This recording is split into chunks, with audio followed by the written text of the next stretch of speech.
Euh, Population de Côte d'Ivoire, d'où que vous soyez, vous qui êtes à Londres, au Canada, aux États-Unis, partout où vous soyez, bonsoir population et bonne fête d'indépendance.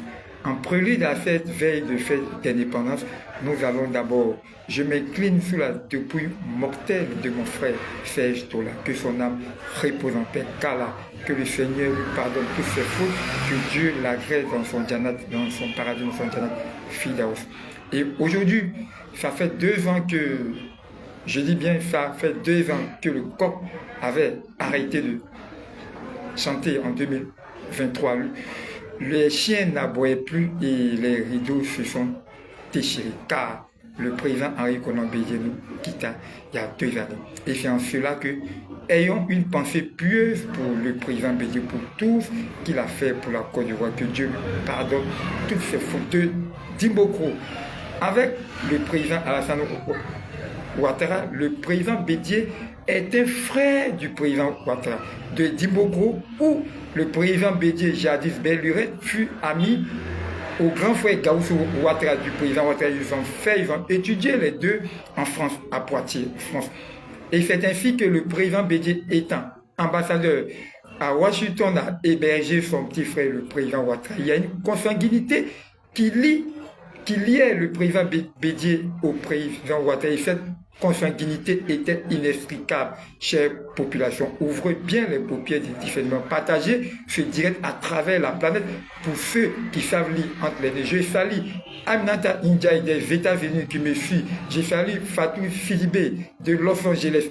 Je salue Reine Elisabeth Kwasi du Canada de Montréal. Je salue Franceline Conan à Paris, vous qui me suivez partout où vous êtes, car l'heure est décisive. Le président Bédié hébergea son petit frère, le président Ouattara, aux États-Unis. Les deux ont cohabité en 90. Le président Ouattara fut l'unique premier ministre du pays fondateur. Le président Henri Konan Bédié était président de l'Assemblée nationale. Il s'est séparé en 93 pour des raisons quelconques. Et en 2005, les deux ont créé ensemble, créa le RADP en 2005 jusqu'à ce qu'ils prennent le pouvoir en 2010 et en 2011. Le président Bédié et le président Ouattara gouvernaient tous deux. Ils ont été à huis clos de 2011 jusqu'à 2018 à la résidence du président Henri Konan Bédié. Le président Ouattara et le président Bédié étaient à huis clos. Ça m'a trouvé, j'ai été témoin oculaire, étant proche du président Henri Konan Bédié.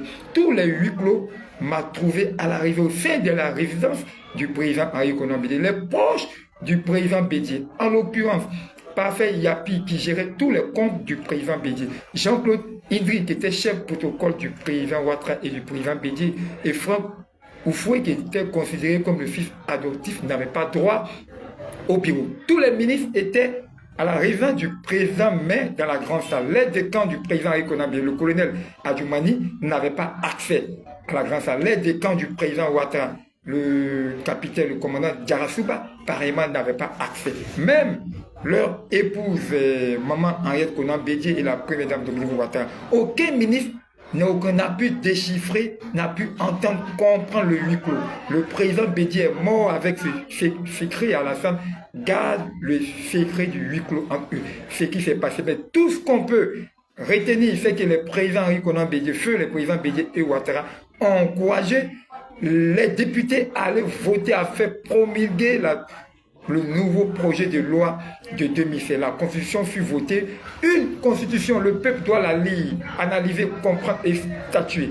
Mais le président Bédié et le président Ouattara ont amené les députés, se sont déplacés, allés jusqu'à l'Assemblée, à l'hémicycle en 2016 afin de faire voter.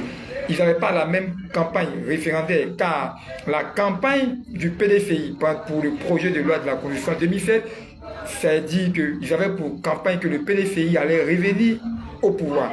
Pendant que la campagne du RDR, la constitution de 2000 étant une constitution caduque, il fallait refaire cette constitution.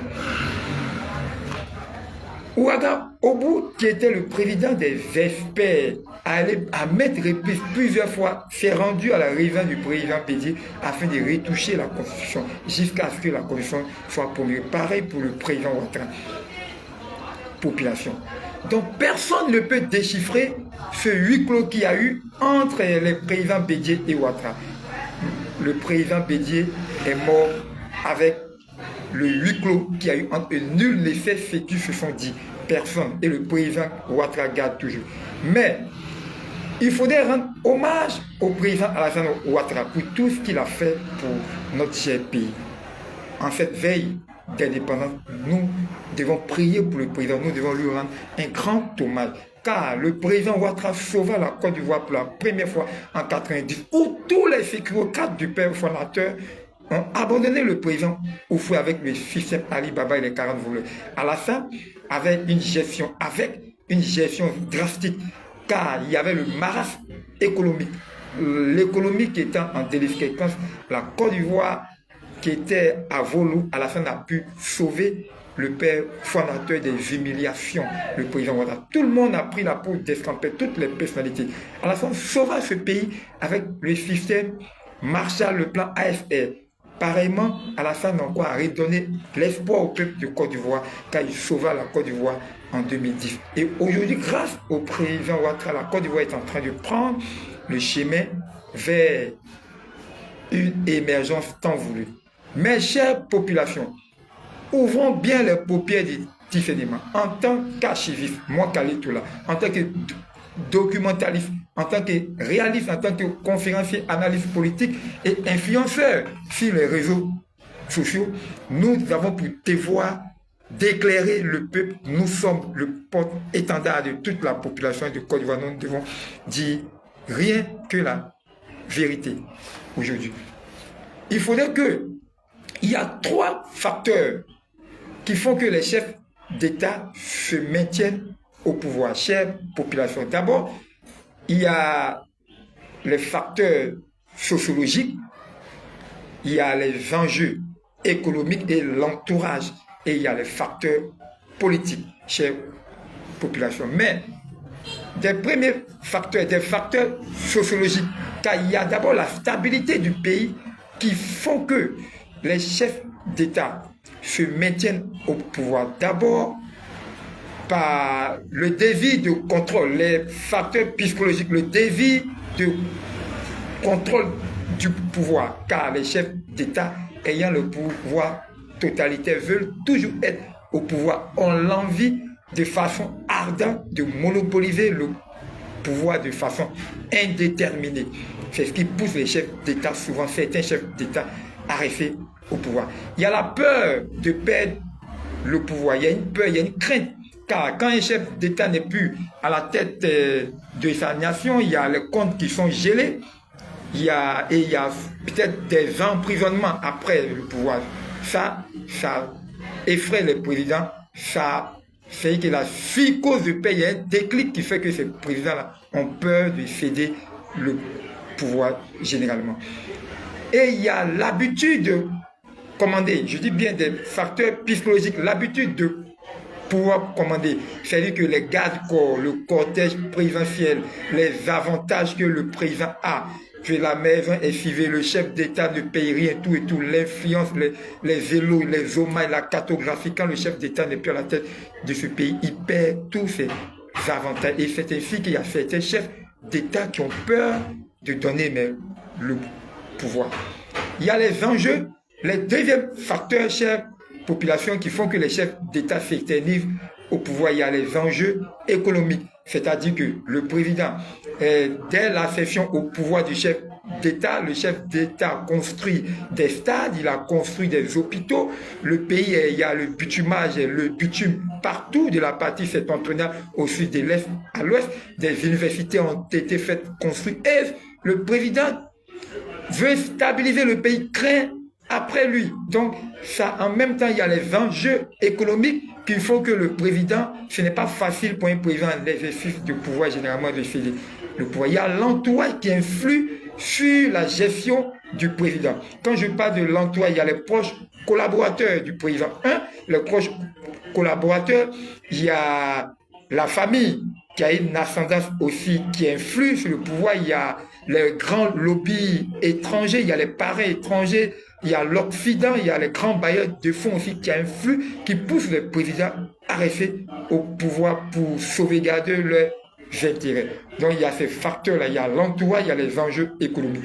Et il y a en troisième position, il y a les facteurs politiques. Et c'est là, les facteurs politiques, c'est le cœur, c'est l'épine dorsale. C'est ce qui fait que les chefs d'État en général ne veulent pas céder, se maintiennent au pouvoir par les facteurs politiques.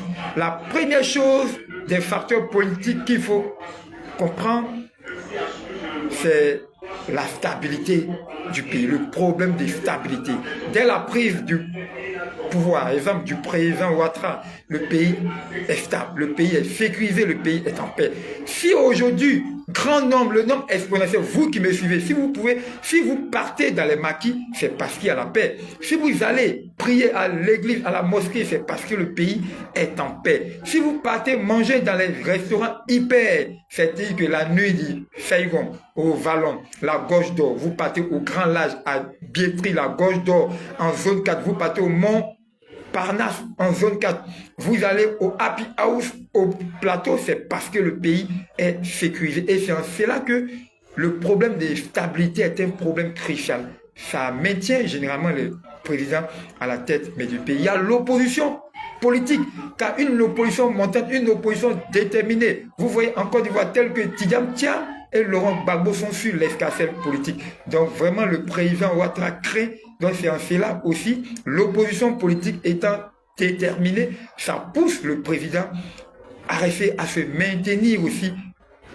au pouvoir, à la tête du pays. Mais le problème qui pousse les chefs d'État, surtout la nôtre en Côte d'Ivoire, le président Alassane, j'y crois bien, à rester au pouvoir, se maintenir à nouveau pour remplir, pour candidater pour un quatrième mandat, c'est le problème de succession en troisième position. Dans le problème, dans les facteurs politiques, on a énuméré la stabilité politique du pays.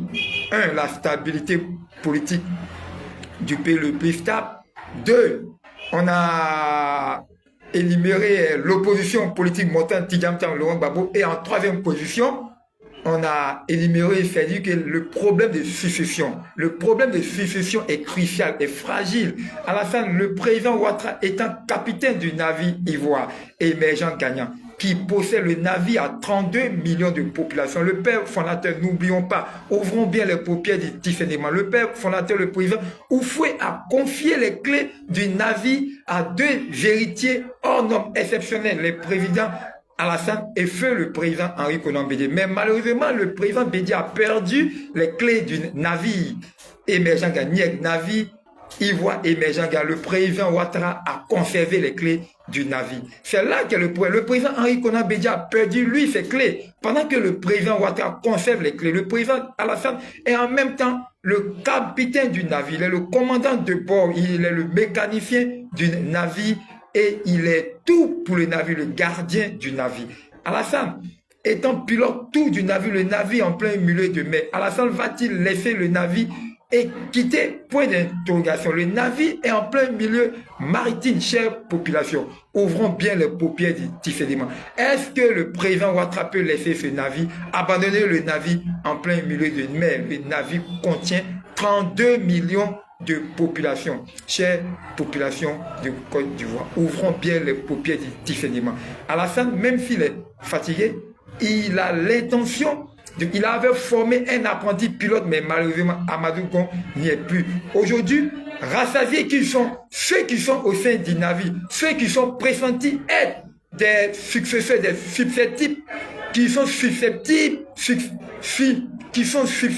être successeurs du président Ouattara s'endorment. Ils sont rassasiés, ils ont mangé avec les 2 mains, ils ne peuvent plus prendre les cours, ils ne peuvent plus suivre les cours que le président dispense, les cours de pilotage et de guidage du navire. Ceux qui suivent ces cours-là, ils sont 3. personnalités hors normes qui sont dans les navires, qui ont l'insomnie, qui ne dorment pas, qui suivent les cours. Il y a le vice-président, Kone Tiemoko, Meile, qui suit les cours du navire, qui apprend avec le président qui est en train de suivre les cours de pilotage. Il y a Photocopie, Tiene Brahima Ouattara, qui est en train de suivre les cours du navire afin d'être un grand pilote. Et il y a Karim Ouattara, le jeune Karim Ouattara qui a réussi le congrès du RADP, qui a félicité, qui est une personnalité hors norme, intelligent, qui est le bosseur, qui est en train aussi de suivre les cours du navire. Chère population, c'est important, mais ce direct, suivez partout, partagez ce direct à travers la planète, d'où que vous soyez.